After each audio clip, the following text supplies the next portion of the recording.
Asistimos efectivamente a un genocidio en cámara lenta, a un genocidio incremental, como han definido algunos historiadores, porque existe violencia militar sobre niños, mujeres, sobre periodistas, existe confiscación de tierras, destrucción masiva de casas y de aldeas, traslado forzoso de personas, desplazamientos de personas.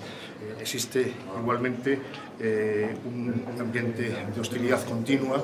Esto es una forma de genocidio actuante sobre el pueblo de Palestina. Por lo tanto, la comunidad internacional ya se ha manifestado en Naciones Unidas condenando otros estados, pero hay que llevar a cabo ya, es una medida de humanidad, hay que llevar a cabo medidas, aplicación de medidas que obliguen al Estado de Israel a cesar en esta actividad criminal.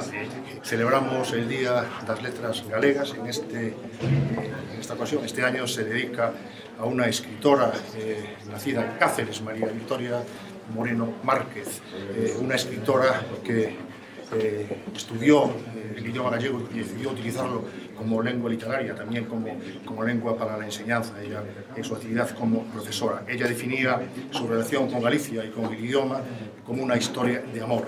Amor, conocimiento y reconocimiento de las lenguas nacionales que conviven en el Estado español, porque son fuente de riqueza. En el caso del gallego, fíjense ustedes, es la base expresiva y creativa de una gran literatura, una literatura que tiene una época medieval, una época contemporánea, pero que se proyecta como una gran creación histórica en Galicia, su literatura en idioma gallego. Hoy también es un día de celebración, por lo tanto, de la literatura gallega, pero también es un día de reivindicaciones.